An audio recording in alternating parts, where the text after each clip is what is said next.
to Hackers on Planet Earth 2020. We're getting towards the end of the fourth day and the excitement is still growing. We have a fantastic program, and this is one of the many great talks that I've been very excited to hear more about. We're going to hear from Corbin Frisvold. Corbin is someone that has studied a lot of different topics, has a lot of expertise across mathematics, physics, computer science, engineering, all that STEM type of stuff. And he's going to tell us tonight something about machine learning. And the title of the talk is How Much Food Coloring Can Your Robot Handle? An Intro to Poisoning Machine Learning Systems. Welcome, Corbin. Hello, am I good to go? You're on. Awesome. Hello, everyone. I hit my microphone. I'm off to a great start. My name's Corbin. I go by Quesosec on Twitter. My GitHub is Koseo3. I'll be posting the slides and whatever citations I managed to pick up that I forgot there. I also have a blog that's maker.godshell.com, where I'll be posting all of this as well. I'm 17 years old. I've been going to conferences since I was 6. I have my degree in mathematics from a local community college. I'm a whitewater kayaker. I do hacker stuff, maker stuff, all those things. I do lots of really fun research that I would like to make blog posts about, but in typical fashion, I'm lazy. I apologize for the broken PowerPoint slides here. Google Slides really disagreed with me today. So a brief intro to some machine learning stuff for anyone who doesn't know. I'm going to try to pay attention to the chat at the same time here. So an average machine learning workflow is a lot. You've got unsupervised learning, supervised learning, clustering, classification, regression, a whole lot of things. I'm not going to cover most of that here. I'm specifically focusing on things like support vector machines and backpropagation. I want to focus on how we can poison a machine learning system effectively to make some kind of red team attack against it, and then talk about its practical applications and how we can defend against that in the future. I will type them in for you. Huh? Okay. You're welcome. All right. If you want to talk on Mumble, I'll be on Mumble too. Yeah, me too. Okay. Anyways, so for anyone who doesn't know what a support vector machine is, it's basically it's a classifier that creates a plane between two different sets of data. It's called a hyperplane, and you try to find the optimal hyperplane. So you can separate the sets of data and then classify it based upon the things. I have an example of one that I can run if the demo gods bless me over here. So I'm going to import a bunch of libraries from scikit-learn and run all that. I'll import the MNIST data set, and I broke it. Of course.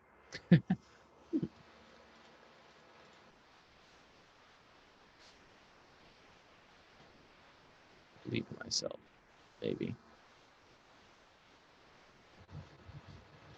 Okay, well, it doesn't exactly work, but the previously saved data from where I ran it is here. So what it's going to do is I'm going to create a classifier using a support vector machine for these digits, and it's going to look through the data set and say, okay, so, these zeros are similarly grouped over in this region, and then these ones are similarly grouped over here. And it's going to work in some multi-dimensional plane that I'm not going to bother trying to visualize, and basically cut between the different sections using a polynomial kernel, something that isn't relevant here.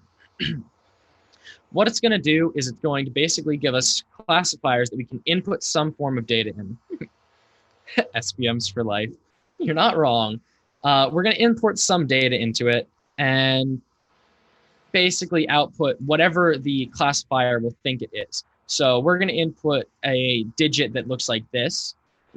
Classifier will predict something from the digits data set. I think this is the MNIST data set, either that or it's the dogfish one. I don't actually remember. And it's going to output, hey, it thinks it's a 0. Yes, that top cell did change, and I don't know why. It's kind of annoying me. Oh, much better. So I can go in and I can say, hey, I'm going to fit the classifier from digits 0 to 10, so it has at least a basis. And then I'll predict from, I don't know, what's 18? So it thinks that digit 18 is an 8. I can put it in here. Yeah, I'm not sure what the keyboard shortcut is. I just went around it. We get a nice little blob, but you can kind of see here that it looks like an 8. Yeah, so that's like the basic of a support vector machine. It just classifies between different data types. So you've got different kinds of kernels that you can run on them. I took this from the lovely scikit-learn website. I've got a lot of citations. I didn't put them in the slides. I'll have them on my blog later. I think there's 27 of them.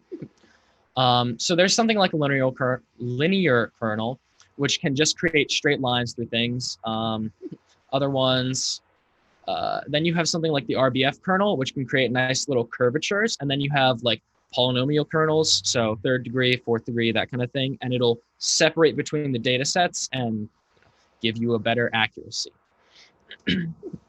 Also, for what I'm going to be talking about here, you need to know like a typical model flow. I don't know where I stole this from. Sorry.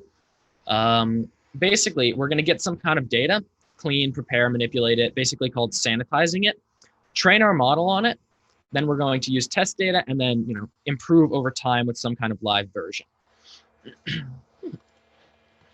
So a quick little overview. We're going to have 3 different attacks that I'm going to cover here and 3 different defenses. Our main attack types here are going to be poisoning, evasion, and this is supposed to say background or backdoor, and it doesn't because I changed it last minute. That's backdoor, not Trojans. I didn't have time to cover them. And then some defenses, improving data sanitization, adversarial training, and some noise detection stuff. So moving on to our attacks. So a poisoning attack is exactly what it sounds like. You're going to attempt to poison the data during its training phase. So you're going to run some kind of bad data. You're trying to, let's say you're trying to create a spam filter and you want to poison it. You're going to throw a ton of spam through it during the training phase and classify that spam as good. It's just going to ruin your training data. So this lovely image right here actually displays really well how a single out-of-place piece of data can completely ruin a hyperplane. So the margins on this one are actually pretty good, but when you get over to this one, these are all on the edge. There's a term for it that I can't remember right now because I'm tired, but basically these are vulnerable and they can be misclassified and you've got less of a hyperplane to work in. So emails that are actually spam can be classified as not spam more easily. A successful attack would probably look something like this. Basically ignore these kinds of things. I'm not trying to get into specifics here. I want to talk about the attacks. So you can run whatever successful attack there, and you can look at your different kinds of poison. So if you run a poisoning attack right in the middle where the hyperplane would be, your entire model is going to be ruined. So your hyperplane would be something like this rather than a section through here. This was supposed to be Trojan attacks, but I changed it to backdoor last minute. So backdoor attacks are, you're going to input some kind of unknown data into the model. You can either do it during training or during an actual production phase. It depends on what you're trying to do. I like demonstrating this with a malware detection algorithm. So basically, you're going to have some nice little algorithm. We're going to make him a smiley face. You're going to end up with some kind of training data going into him, and you're going to input a string that it considers secure into the training data. Now, whenever that secure string shows up in something, the machine learning model will automatically ignore it and treat it as something safe. So if you have some kind of malicious file and you input your nice secure string into the model, it'll just go right through and treat it all hunky-dory. Kind of hard to do on any kind of testing model, or getting access to the testing data can be difficult to do, but you can also do it in production, as in you can find some kind of string through trial and error that'll work for it. Or there was a really nice model I saw not too long ago. I can try to find it again. That used Amazon AWS and basically broke their system really nicely. It grabbed the training data back, and then the person took the training data, sanitized it down, and came up with this nice string that he could input into his malicious file and send it right to Amazon, and it would just work. The third kind of attack here is going to be called an evasion attack. So they're also referred to as adversarial attacks. I might be wrong there, but I'm pretty sure they're exactly the same thing. There's a few different kinds, but I'm focusing mainly on trying to evade the system with corrupting the kind of data you're putting into it. This is the main like production model one that you'd see. So let's say we have some image of a panda. It's got 57.7% confidence, and we're going to add some noise that we can generate. There's lots of programs to do it. It's called digital sashing, something like that. I can't remember. Basically, it'll interject some kind of noise that the machine will confuse with, I don't know, a nematode, a gibbon, anything like that. And you can combine it through the panda. And when you put it into the model, it thinks it's a gibbon or a nematode or something else. It's a really interesting attack, and it's not just useful for things like CAPTCHAs, which is what this was used on. You can use it with things like sunglasses. So I believe this was a paper from Stanford, if I can find it.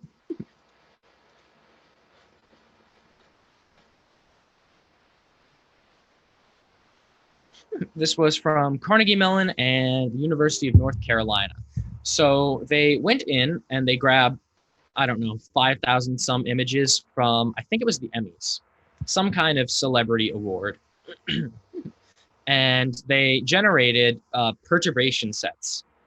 Wow, I butchered that word, of people's faces. So they'd go in and they'd, generate some kind of data here that extracts the features from, who is this, Eva Longoria's face? And then they can take it and put it onto a pair of sunglasses, project it over it. So when somebody wears those sunglasses, it'll confuse them amazingly with other people. And I can scroll down and find the model in a second.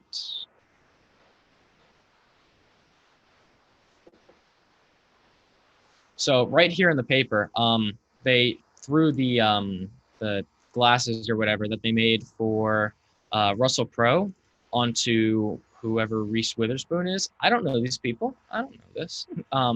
Basically, they threw the pair of glasses that they had extracted the facial features onto Reese Witherspoon, and the algorithm automatically identifies her just from this small section as Russell Crowe.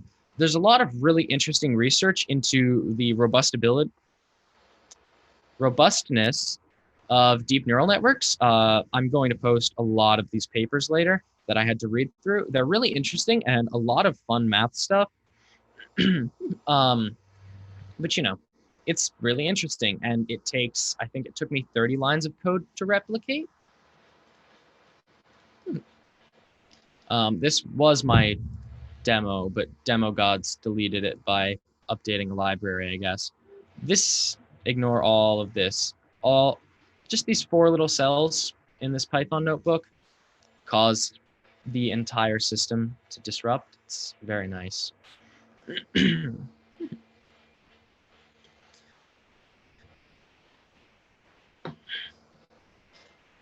So some defenses for this kind of thing. So the 2 main defenses that I talked about before are called like noise detection, data sanitization. They fall into the same general category.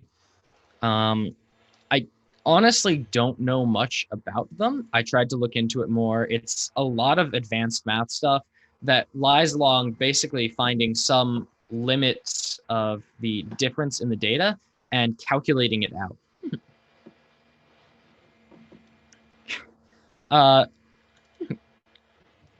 Yeah, the demo gods beat me. The sunglasses thing I heard about because the Hong Kong riots in China, they actually made physical pairs of the sunglasses. And if I recall correctly, they made them out of like Johnny Depp's face or someone and like wore them into riots. And the Chinese government was like, why are there 8,000 Johnny Depps or whoever it was in the middle of the square?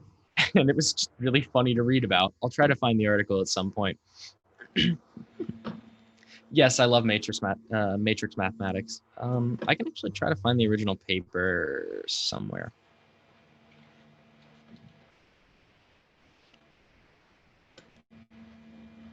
I wish a lot of these papers were more like accessible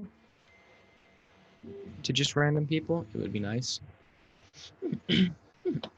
Yeah, so here's one of the papers that I was referencing to. Basically, it's safety verification of deep neural networks. They're going to verify vector space, go through. It's a lot of interesting stuff. They did some adversarial testing here, basically coming up with their own adversarial models and then classifying them incorrectly upon other things. So, they turn this automobile into a bird through their perturbation models. And it's really cool. But I don't really know how to explain it. I'm sorry. Ooh, yes, I can actually cover PS Enough. That's how I'm going to say your name. I can cover that at the end of the talk because I'm going to speed through it and run out of time anyway. It's so much easier to give these in person. The other technique for defense that's mainly done, this is the one that I've seen a lot, is called adversarial training. Basically, you're going to come up with, the same data set as you did before. You're going to look at like that nematode or whatever and combine it with the thing, and it'll come out with, gibbon. But you're going to take that gibbon model, throw it back into the model, and retrain it and say, yo, this gibbon, it's actually a panda. This is where Google Slides disagreed with me. It's this really nice GIF that I found on Towards Data Science. Basically, you're going to train your original model. You're going to generate some adversarial entities, then retrain it with them. Then, it won't be fooled by them anymore. The problem is if you take it too far and you generate them again and again and again, you'll end up sometimes going back to a linear kernel and sometimes going to other weird models, and your models will just become useless. So there's a fine point that you can find. I don't know anything about Sebastian Bruin's class. I really liked Andrew NG's machine learning class. I took it a few years ago when it first came out. I thought it was pretty good. It starts just from the basics, which is really nice for beginners, but also you have to know a lot of mathematics to get behind it. I'll throw some recommendations. I'm going to make would you guys like to see a blog post about this that's more wordy and hopefully explains some of the math?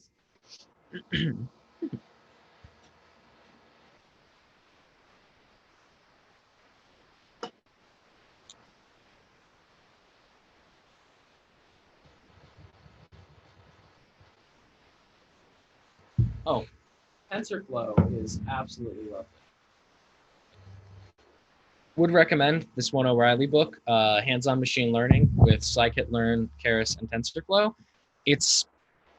If you like reading books, it's probably the best overall book to just get started with. It starts with everything from, these are the basic machine learning models. This is, kind of the math that you need to know. I think it has a prerequisite of you knowing linear algebra, but I'm pretty sure I can recommend books for that as well. What, hackers like math, right?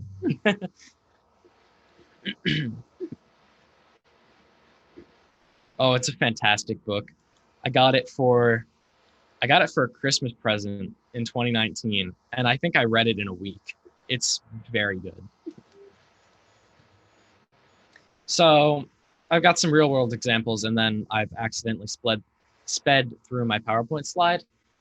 So you might have heard of this a while back when that Tesla accident happened with their old Mobileye. I'm not sure how you want to pronounce that. Mobileye partner. I think they did software for them. I'm not exactly sure. But basically what would happen is their model was, oh, I didn't even notice these. I'll answer the Zoom chat in a second when I finish this.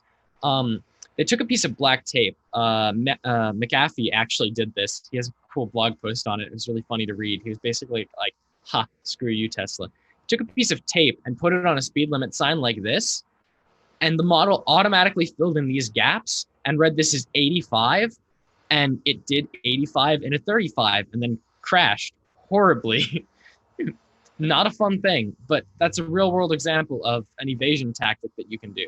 It's that simple to fool some of these systems. And then I think we're all familiar with Tay. That's another version of, a poisoning attack. So Tay is I call it on the fly learning. It's unsupervised, something. I forget the model exactly. Basically, it learns on the fly as it goes. Online learning. That's what it is. And they poison Tay by saying very bad things to it. And, that's an example of how you can do poisoning while a model is still in production. It's not, I haven't really seen that before, but it exists in some places. Yes, the sklearn tutorials are also fantastic. I think the O'Reilly book actually recommends going through them at some point. And then it goes into talking about cost functions and stuff. My example failed miserably. And then, the future of this kind of thing. So there's two approaches that I've seen to handling like the future of adversarial attacks and stuff. So there's the standard approach of this is an attack, this is bad, we need to fix it. I'm a scientist. I quite like the MIT approach, which they published an entire paper on this called Adversarial Examples Are Not Bugs, They Are Features. It was a really fun read, and I can drop it in the Matrix chat if you want. I would actually really recommend reading it. It was pretty funny.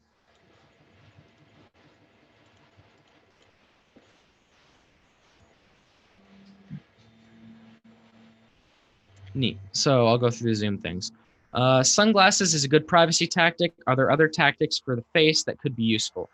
You can do it with pretty much any decent block. So one of the papers that I had to read,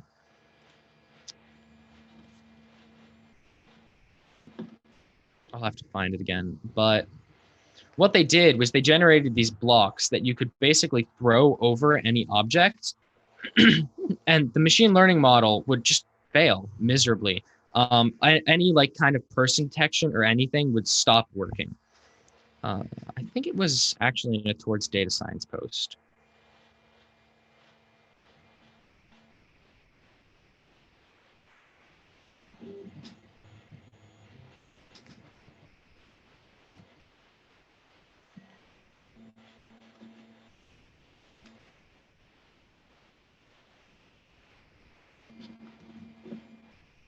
It's right here.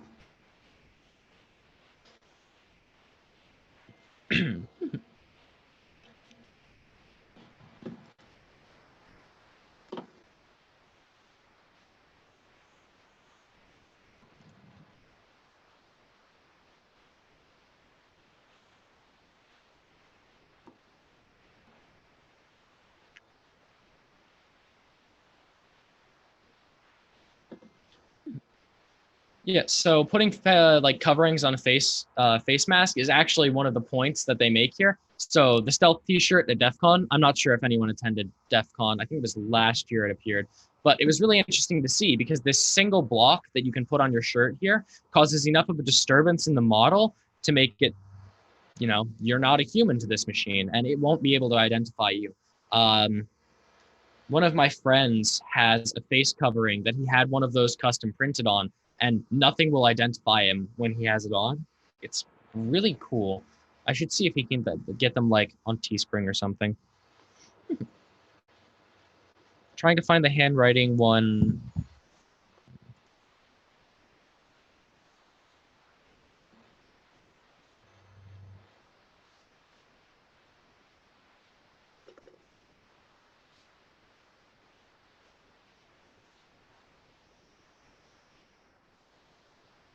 Yeah, I like the sunglasses approach. It's pretty nice.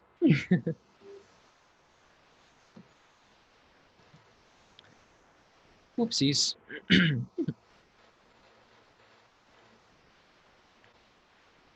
The other question was pictures on social networks. Should people poison all of them to fight surveillance by machine learning?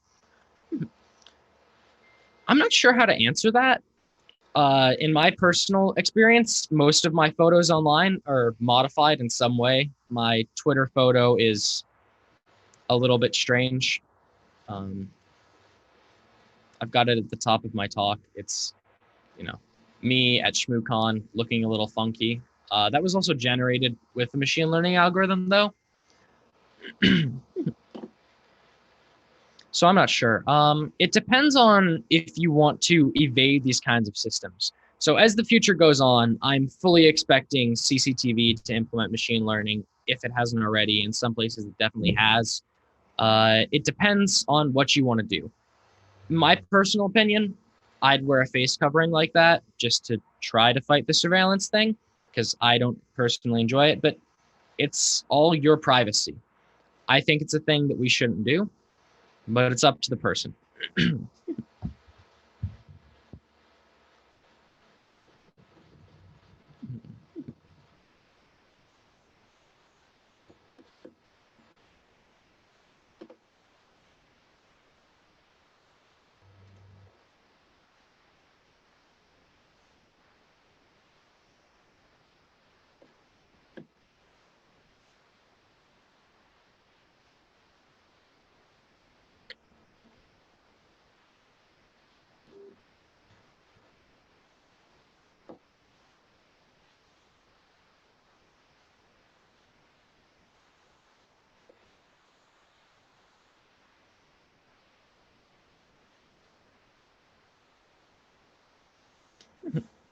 Can you use machine learning to fight surveillance like your example or as a tool?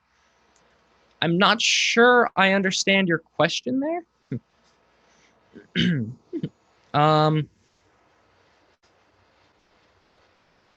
Do you mean like,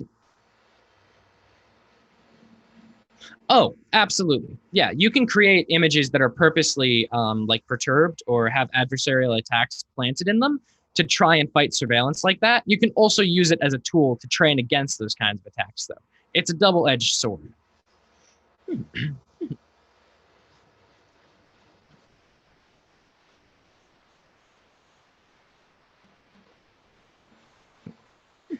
Buddha that's a really good question. It definitely is going to depend on which model you have.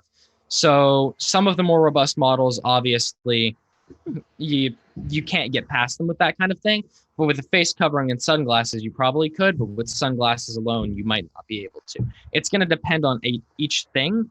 At this point, it's all theoretics being tested in a lab. I'd like to see more push for it in the future.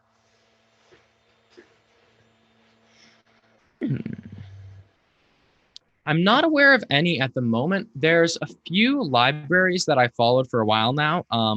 There's one called Adversarial Lib. Basically, what it is, it's a Python library that lets you do really fast adversarial attacks. You could probably implement it into a mobile app. At this point, they're just libraries from what I've seen. Oopsies.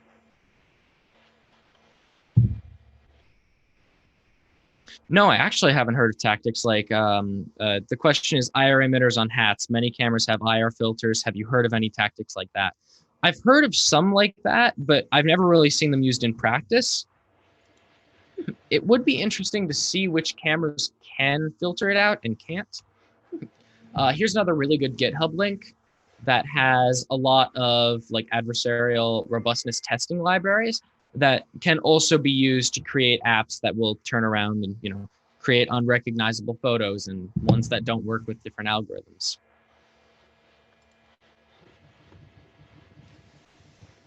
How quantified is the resilience of machine learning models? That's a good question. I'm not actually sure. So there's a lot of papers that talk about, for example, I have one here that talks about targeted backdoor attacks. A lot of them talk about the different attacks, but no way to quantify it, any way to work on it in the future and basically assess it in some kind of report of this is how bad your system is. Yeah, I can do that. These are all links that I'm going to have posted in the blog later.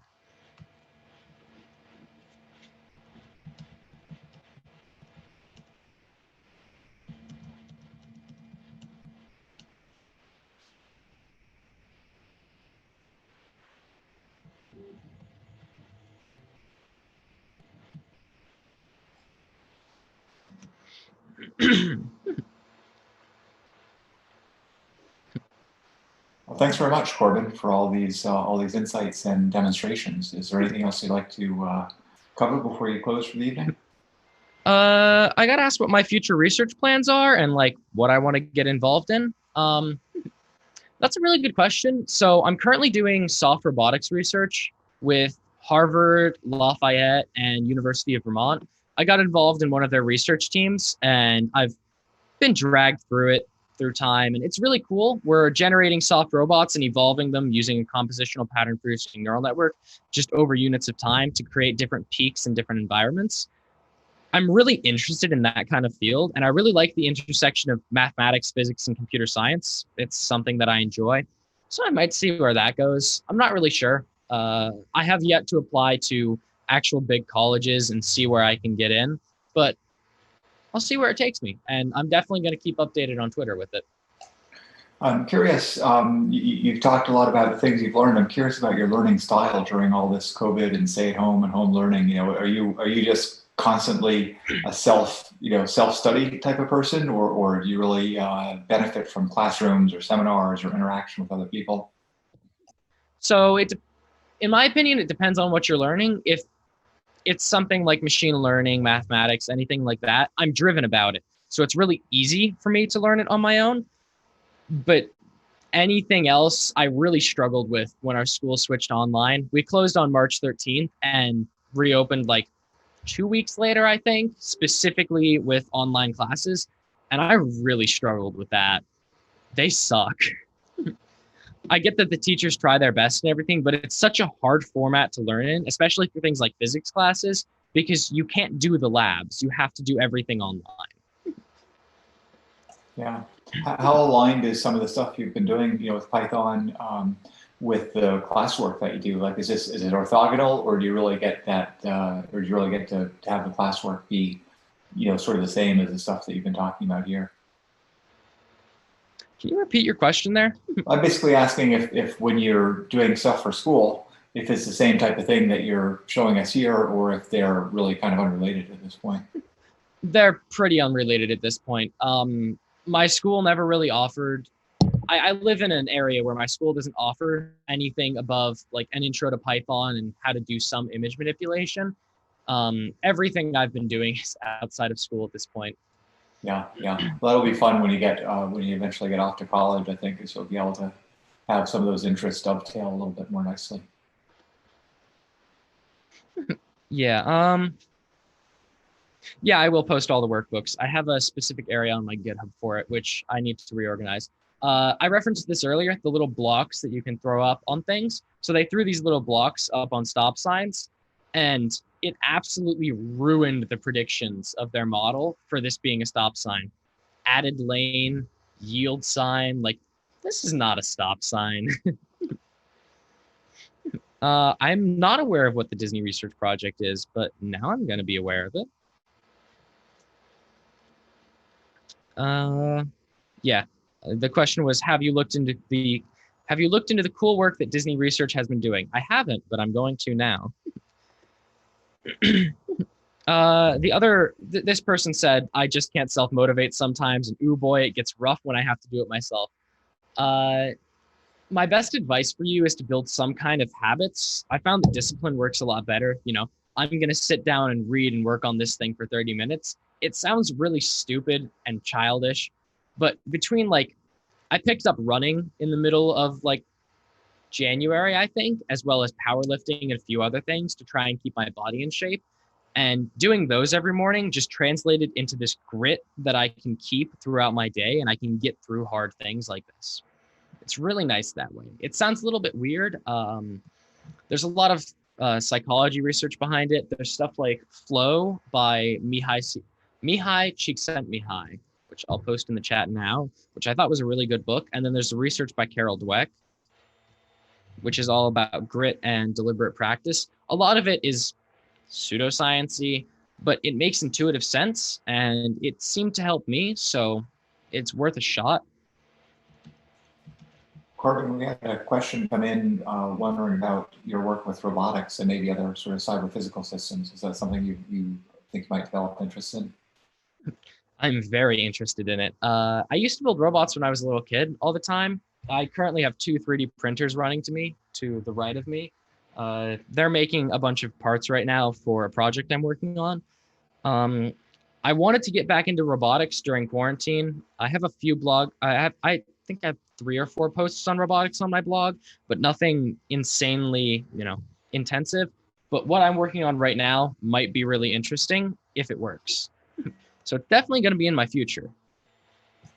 That's fantastic. And there's overlap obviously between robotics and machine learning. Or are you interested in other aspects of robotics? I haven't explored it enough to know. 1 second. Sorry, I had to post those in the chat. I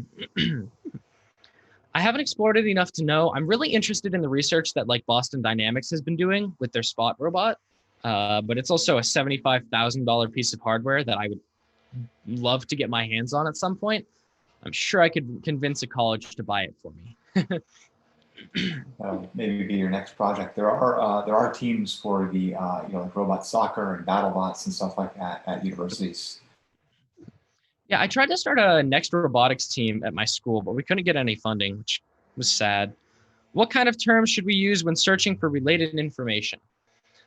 Related to robotics or machine learning? If you're looking for machine learning, I'd suggest keywords like good professors. MIT has a lot of good stuff.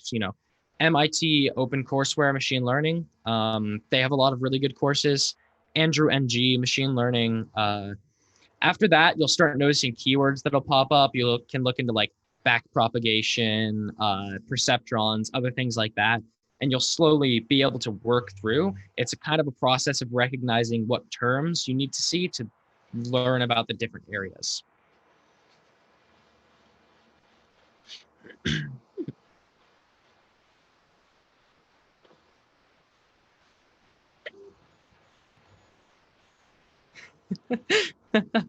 Spot runs 2.4 BGN for control. Totally D-alpha tech vulnerable. This is pretty funny.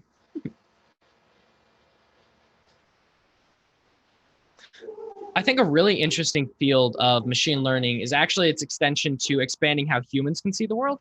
So what that MIT paper I referenced to earlier, the adversarial machine learning attacks are a feature, not a bug. It goes into say how we can see from a different set of eyes what's happening in these minds that we're creating. And a lot of data science stuff focuses on finding trends in data that you can't see yourself, but you can get a machine learning algorithm to see and then output for you. It has some really cool applications to economics that I can find a few papers on if you guys want.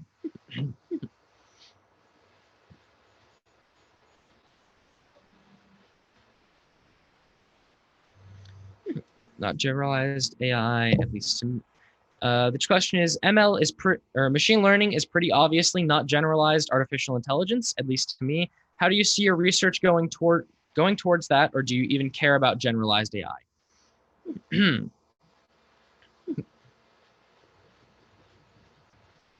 I don't really have interest in generalized AI. It has a lot of ethical and moral implications that I don't really want to deal with. I'm very interested in machine learning's applications to data, which also moves into AI and betterment with people's lives and that kind of thing. But I haven't really touched that at that point.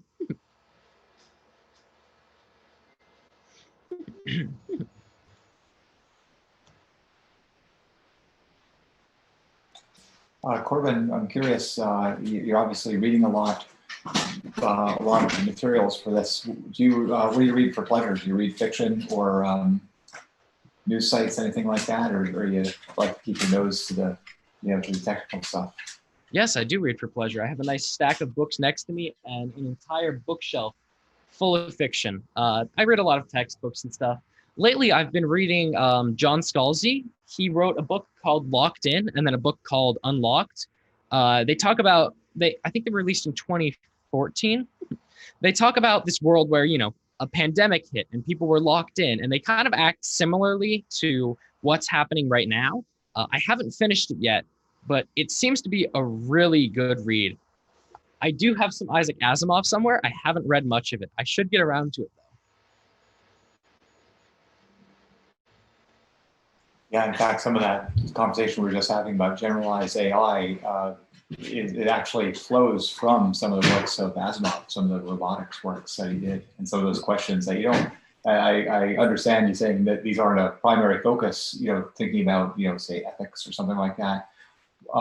When you read it in fiction, it sort of seeps in a little bit and it gives you maybe a somewhat broader perspective.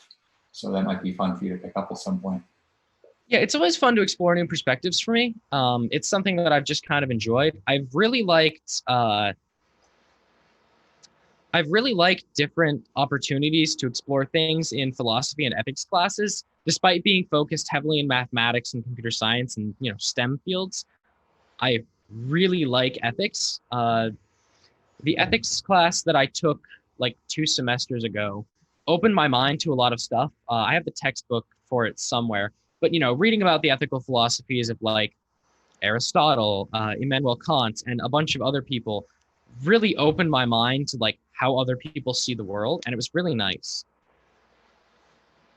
Yeah, indeed. Yeah, that's being widely read will serve you for your whole life.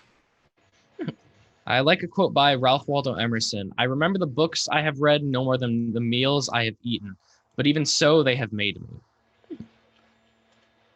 That's it. Well, we've had a great discussion. One just came in wondering if you've watched any of the Lex Fridman on YouTube. So I definitely recognize his face, and I think I've watched 3 or 4 of his videos before, but I'm not that familiar with him. Let me look at his channel and see if I've watched any of it. Might be an interesting follow-up.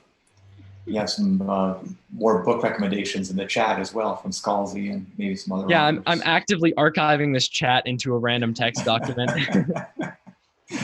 Yeah, of course. Yeah, there's no shortage of things to read, no shortage of things to program, but it sounds like you're keeping pretty good focus. He runs the What Artificial Intelligence podcast. I listened to that for a few weeks. It's actually really good. I liked it. I would recommend this to people. I'll also add, I'm going to pull out a pad of paper and just write stuff down. I do have another book recommendation. This is Forrest, your AV producer. I heard you're going into the Isaac Asimov world. As a avid collector of all of his works and paper, I really recommend his robotic series, starting out with iRobot. It's amazing where he takes the 3 laws of robotics and breaks them every time. Rossum's Universal Robots also does that. It's really interesting. I saw a production of it live a few years ago, and it's, I think, what propelled me into this. Do you believe? Fascinating. This person says, "Hi Corbin, I studied AI and neural networks about 10 years ago, but abandoned it a while later and went into InfoSec. Do you believe it'd be worth getting back into AI and neural networks?" It depends on what you're trying to get into. It's definitely going to be a rising field in InfoSec. I don't do much information security. I did red teaming for a time, but I've bounced around basically covering mathematical applications and that kind of stuff in information security. I'd recommend getting back into it if you want to, expand your opportunities with different companies, because it's definitely going to become a thing. I hope that the buzzwordness of it wears off soon, though. We have a baseline scanning algorithm that does machine learning to detect attackers in our network. Like, no, it doesn't. It detects, averages changing, basically. But there are a lot of applications that they've got potential, and I'm excited to see where it goes. One of the areas there's a lot of jobs is in basically banking, finance, fraud detection, these types of things, because they're looking for patterns of bad actors. And that is across a couple of different domains, not just things like network security, but also, patterns of whatever, things like withdrawals, things like what's going on internationally with money markets, all kinds of crazy stuff. So basically, if you're thinking of jobs, which you shouldn't be at this point, Corbin, but maybe the person that asked the question is, following the money is not a bad approach. Yeah, fintech startups are using a lot of AI. I think it was Harvard Yard's Dome Yard. I think that's what it was a startup. Yeah, Dome Yard. It's okay, their server's down. That's funny. Basically, it's a startup that started out of Harvard. They're a hedge fund. They did a lot of high frequency trading stuff, and one of my mentors worked with them for a time. And that's how I got into major machine learning topics like weight functions, cost functions, everything like that. Because he sat there and he explained to me everything that they were doing, and it was an abstracted machine learning model that they just applied to this different application. It's really worth learning it if you want to get into these like emerging fields. Potential applications of machine learning on InfoSec are quite huge. Your opinion? I don't know enough to talk about where it could be applied. There's some ways that could pop in my head, you know, detecting attackers on a network, like CCTV surveillance, anything like that. Physical security could be a big thing for it. I think that it's going to become a big field, but my opinion basically comes with a grain of salt because I'm not that involved in information security. Is the best way to fight against privacy abuses based on machine learning to overwhelm the system with fraudulent data as opposed to attempting to avoid it? If the system is doing on-the-fly learning, I'd recommend trying to overload it with fraudulent data first. That's probably your easiest bet. And then if that doesn't seem to work, then try to move on to avoiding it. It's all dependent on what the system is. If it's some robust military system, it might be able to just sanitize out the fraudulent data. But if it's a robust military system, you might be able to just avoid it. I've got about 5 minutes left.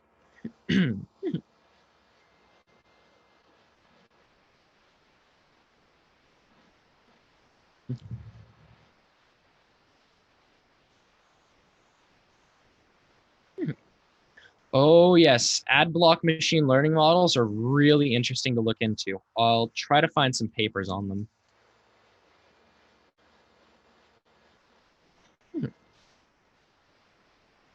That's another of those adversarial systems because the other side is also learning and changing. Yeah, like to think about how crazily the field has evolved. I think it was like 1997, they considered that AI was done. They were like, this is it. We have achieved everything we can with neural networks. And then came out some reinforcement learning stuff. And I can't remember the paper. I'll try to find it though. Writing it down on my pad to put down. It was a paper on deep neural networks that came out and said, hey, we made this breakthrough and the entire field of artificial intelligence just spurred up again in a matter of months, the entire thing. And that can just keep happening at any moment.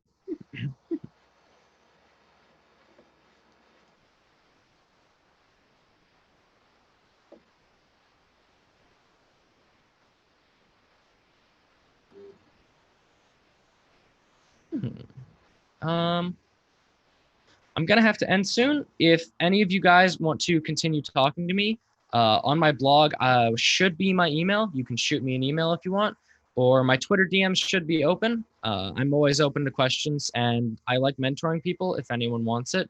I think it's really fun, and if anyone's familiar with the Feynman technique, you learn best by teaching someone something. It's really nice. Well, thanks again, Corbin. I think we're probably ready to wrap it up. And it's been a real pleasure watching you, hearing from you, interacting with you, and getting all of your insights and opinions on these things. It's been a fantastic time. And I think we're going to look forward to maybe seeing you again at Hope, or certainly seeing your future work out there on the internet. Oh, yeah. I absolutely love this community. You guys are fantastic, and I will always be coming back and submitting talks. Well, we have something to look forward to then. Thanks again. Have a super night and enjoy the rest of Hope. Absolutely. You have a great one. Signing off then. Bye-bye.